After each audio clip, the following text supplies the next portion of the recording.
Apa karena mereka yang di depanmu itu memakai roda 4?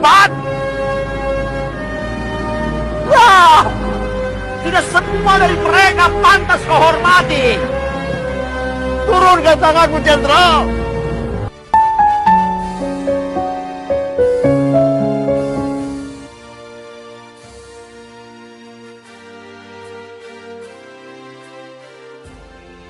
Kepada Tuan dan Puan, para anggota DPR yang terhormat, apa kabar hari ini?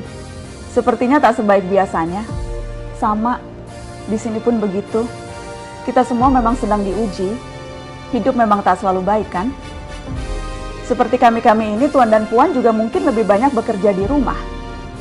Kalau lihat siaran sidang atau rapat terbuka di gedung DPR sekarang sih kelihatannya banyak kursi yang kosong. Tapi biasanya juga kosong kan ya? Tuan dan Puan anggota DPR yang terhormat, saya perhatikan parlemen-parlemen negara lain fokus melawan corona. Tapi rasa-rasanya isu-isu yang keluar dari Senayan belakangan kok kebanyakan tidak terkait corona ya? Kami malah membaca DPR bersemangat membahas isu-isu lain. Contohnya, rancangan undang-undang cipta kerja yang banyak ditolak karena dinilai mementingkan kepentingan investor di atas kebutuhan pekerja. Presiden Jokowi pekan lalu sempat menyatakan pemerintah dan DPR menunda pembahasan salah satu klaster di rancangan undang-undang itu, klaster ketenagakerjaan. Ini untuk memberi kesempatan mendalami substansi dan mendapat masukan dari banyak pihak.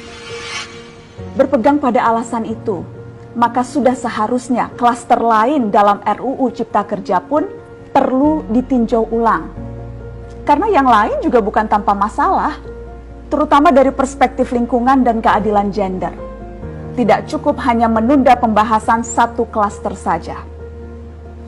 Ada juga RUU lain yang masih nekat mau dibahas. Ada RUU KUHP yang tahun lalu diserbu unjuk rasa. Lalu RUU pemasyarakatan. Ada koruptor yang sudah ngebet pengen bebas kah? Apa kabar Pak Yasona?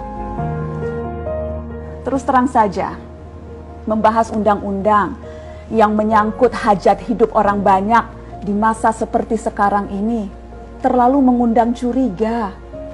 Gara-gara pandemi yang pada jatuh cinta saja berani menunda nikah loh. Ini kok DPR buru-buru banget kayak lagi kejar setoran? Tidak ada undang-undang yang tidak penting, semua penting. Justru karena undang-undang itu penting, aneh jika pembahasannya diseriusi di waktu seperti sekarang, saat dimana perhatian dan konsentrasi kita sedang terkuras bertahan hidup di tengah wabah. Produk hukumnya pun berpotensi cacat bila tidak memenuhi ketentuan, dan rasanya belum ada aturan pembahasan RUU secara virtual. Jika ngotot menuntaskan Omnibus Law, atau RUU KUHP, atau RUU pemasyarakatan, jangan salahkan jika ada yang menilai DPR tidak menjadikan perang melawan corona sebagai prioritas. Saya percaya setiap tindakan dan keputusan di masa krisis mencerminkan skala prioritas. Atau memang inikah prioritas wakil-wakil rakyat kami saat ini? Bikin ribut juga jelas tak seharusnya jadi prioritas.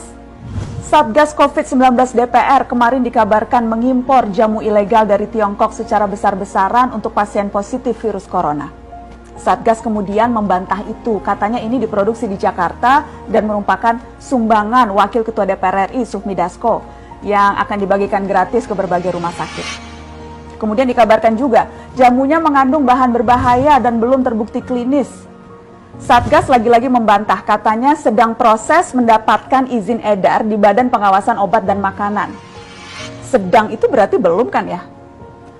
Tuan dan Puan yang terhormat, niat baik pun perlu proses yang baik. Proses yang semrawut hanya akan disusul polemik. Sementara sekarang kita sedang banyak-banyaknya menaruh harapan kepada negara. Tindak tanduk DPR salah benarnya akan selalu dilihat.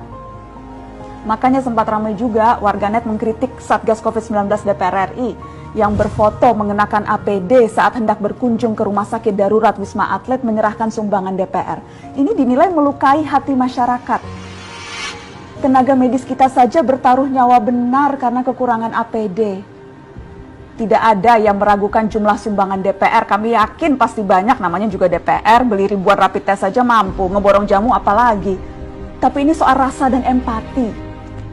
Kecuali ya, kalau yang dipakai anggota DPR itu APD yang lain, alat pelindung dewan. Salam hormat dari kami yang kalian wakili.